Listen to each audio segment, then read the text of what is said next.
Hello and a very warm welcome to Tech Circle. You're listening to the latest episode of Tech This Week with me, Shweta Sharma, and my colleagues Payal Ganguly, Anand J, and Supriya Roy. The big news coming in later this week is from the e-commerce space, where homegrown major Flipkart has acquired its global parent Walmart's local cash and carry business to provide for better competition to Amazon. And with the deal, it is set to launch Flipkart Wholesale in August this year. Yes, Walmart has been running its wholesale business Best Price in India since 2009. Now, there's a lot riding on the news given the overall mood in the sector with rampant expansion and growth, plus with the COVID-19 push on e-commerce. To set some perspective on the development, we have with us Ankur Bisen, Senior Vice President of Retail and Consumer Products at management consulting firm Technopack Advisors. Thank you for joining, Ankur. My pleasure. When you look at it on a macro level, there's this whole narrative on how it consolidates Walmart's business exposure to India. So a lot of people would say, this has been long coming since the day that they acquired a majority stake at the company. But, when you zoom in and you take a closer look, there's a lot of interplay happening here, especially at these times, right? What kind of sense do you make of it all? You have to understand that the total retail in India is, which is formal, is about 12%. 88% is traditional retail. This 12% has grown from 2-3% a decade back, and there were different players who were driving this growth towards 12%. What has happened is COVID, growth of e-commerce, digital, all these enablers have allowed emergence of players to grow scale and size by leveraging digital, by leveraging technology, by leveraging this entire ecosystem of retail, and which requires a different sort of a mindset. And that's where I think players like Amazon, Walmart, Jio, and whatever they are trying to put in place becomes very interesting going forward for the retail industry in general. And why I say so is this, that we should not be threatened, we should not be asking this question whether Walmart will compete with Reliance or whether Reliance will compete with Amazon. All these three guys are still only 12% of the total retail pie. You have 88% headroom to grow. And in such a market with such conditions, I think multiple players, serious players who are there for long haul and can develop capabilities is a welcome move for the industry to get organized, for the industry to become better. It's not as if Walmart is, as you rightly said, is just entered India. It's been in India for almost now more than a decade and built this business of what we call Walmart Best Price or Walmart Wholesale. And it's not a small business. I mean, almost it's about, in my estimate, it's about $800 million of worth of business across 25, 28 clusters all over India. And it has already established relationships with resellers, with wholesalers, with institutional buyers. Now, with Flipkart's acquisition of this business, which is, I mean, on the face of it, it may appear to be a internal sort of a business being sold to Flipkart. But what it means is that going forward, there is a shift in the strategy of how Walmart perhaps may like to grow this business. So instead of just a pure brick model that has been the center of cash and carry's growth up till now, Best Price growth up till now, they would like to leverage digital, they would like to power it with Flipkart's reach. The technology will come into play, and perhaps it's more going to be an omni-channel, it's more going to be a digital sort of a growth going forward. So broadly, the sense that I'm getting from you is, it's the status quo is at a good state, as long as each of these players are trying new different things, regardless, how they go on to shape. So it's a long haul.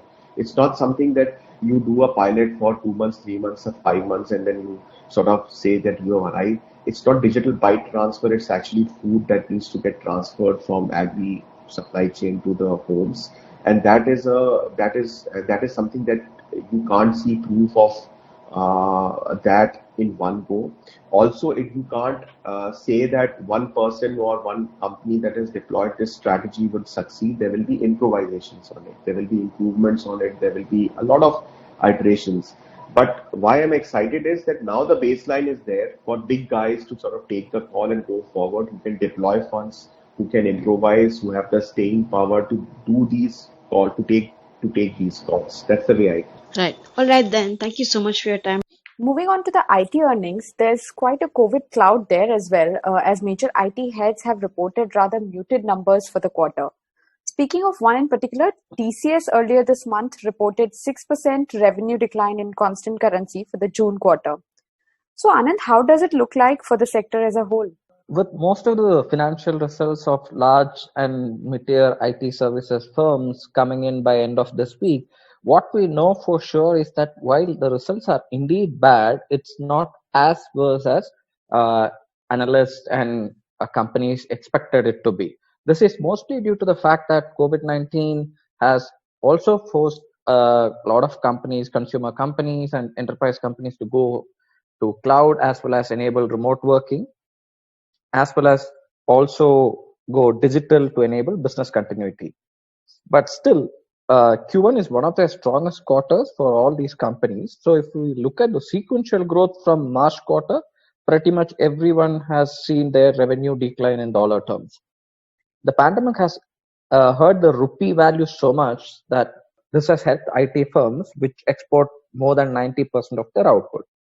They all had frozen hiring, frozen salary hikes, promotions, etc. So this has actually reduced their expenses.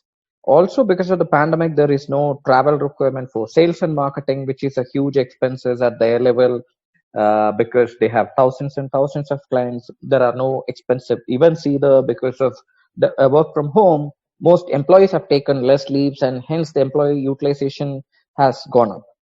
And on top of this, the US visa work visa suspension has decreased, travel, visa cost, as well as, all these on-site employees have a much higher salary. So now all this work is now getting offshore or being, done out of India, which also means that the employees are cheaper here. All this actually help these companies to increase margins. That's exactly what we have seen during this quarter. Every company has improved their margins, barring TCS, which anyway already have a very high margin. So that has only come down. It's still higher than most other companies. So what we need to see now is whether this digital deal momentum or margin play is sustainable in the long term. One, rupee appreciates, or once customers ask for more and more discounts, seeing the higher margins of these companies. I mean, are these digital deals a one-time implementation of remote work or cloud migration, or actually are these deployments going to help these companies to get recurring service revenue? We don't know those things yet, so we need to look out for the Q2 and Q3 results to find out how sustainable this is. Meanwhile, the country's fourth largest software exporter, Bangalore-based Wipro, has acquired a European Salesforce consultant and partner firm, 4C, for 68 million euros. For Wipro, this is their second big-ticket acquisition in just 2 weeks.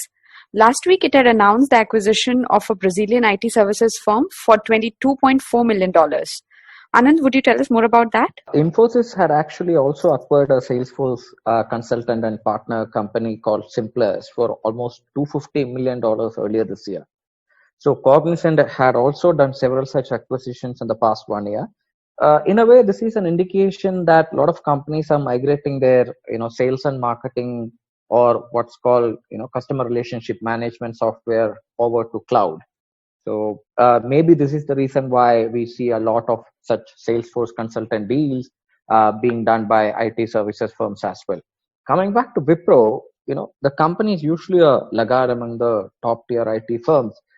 Probably the company is looking to scoop up merger and acquisition opportunities at a time when companies are in distress, which helps them in scooping up these companies at attractive valuations. And also, such acquisitions will help them boost their top line, an important metric for all listed companies, and especially during times like this when you are under severe stress to even keep up the top line to that of previous fiscal. So not only does these deals expand your customer base, this does not cost much for IT companies because they're all zero debt, high margin, and cash rich firms, because the top tier firms have more than $2, $3, $4 billion just in bank deposits and other investment surplus. Going back to the e-commerce companies, the new Consumer Protection Act was notified this week, with the rules around e-commerce companies coming in today. So is this the first time e-commerce entities have been brought under the ambit?